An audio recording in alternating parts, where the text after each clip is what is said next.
Blade Runner 2049, this long-awaited sequel to Ridley Scott's 1982 sci-fi noir, stars Ryan Gosling as a replicant Blade Runner looking for answers about his past. After discovering the body of a replicant that was given a C-section, he's led to believe that a half-human, half-replicant is somewhere on Earth.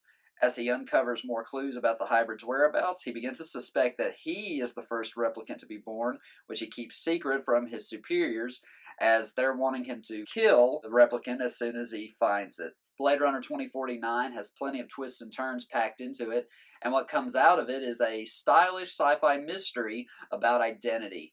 While it does remain faithful in both look and tone to the original, 2049 isn't quite as groundbreaking as 1982's Blade Runner.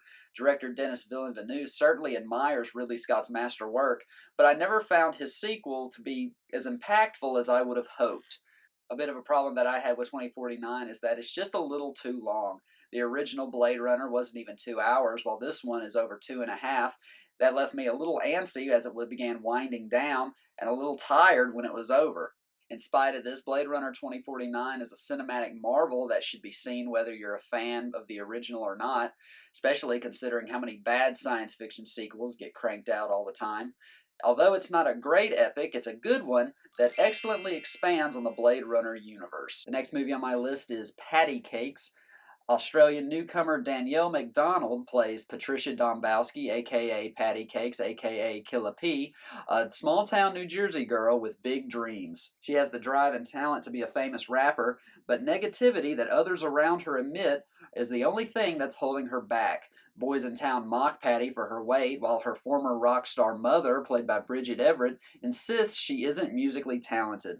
With the help of her friends, Patti goes against all the haters on her quest to become a rap star. Patti Cakes is a familiar underdog story that's elevated by humor and energetic performances, particularly McDonald in the fierce title role. Killa P is a great character, and making her an easy protagonist to want to root for. I also really liked Everett's performance as her unsupportive mother, who eventually comes around to her daughter's dreams. And both she and McDonald are not only given chances to display their acting abilities, but their musical abilities as well. Patti Cakes plays out like a funnier version of Eminem's 8 Mile, but it's a movie with more than enough heart to make up for a story that's been told often. And lastly, I'm going to review a movie that's just called Bright. Bright is being marketed as Netflix's first attempt at a big-budget blockbuster, and if their future blockbusters are anything like this one, I hope it's their last. Bright has been available on the streaming service for a while now, and it has one of the most bizarre concepts of the year. Bright plays out like a typical cop thriller with a dark fantasy twist where the humans in the world it's set in live alongside a variety of mythical creatures. Will Smith plays a police officer who's partnered with the city's first orc cop, which comes as a shock to everyone as orcs are seen as the real-life equivalent of gangbangers, and he's played by Joel Edgerton, looking as uncomfortable as possible under all that makeup. The two soon find themselves caught up in a conspiracy to steal a magic wand that's being perpetrated by their corrupt police force, and as things quickly go awry, everyone from human gang members to orcs to a cult of elves are all after the same magic wand.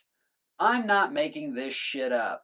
Bright is directed by David Ayer, who also directed the terrific cop drama End of Watch, but also directed the 2016 disappointment Suicide Squad.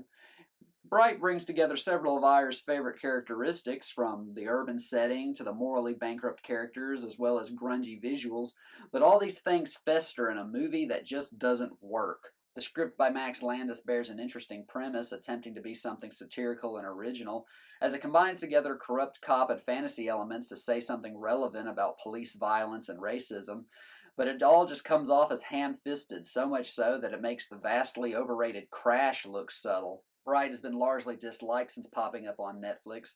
I recently saw an article that called it the worst movie of 2017. This is a bit of an exaggeration, I feel, as I've seen plenty of things this past year that were well worse than this, but I still don't think it's very good. I applaud Ayer and Landis for their imagination and ambition, but Bright can't be saved from clumsy execution, convoluted plotting, and uneven tone. Thank you so much for watching. As usual, I have more reviews coming soon.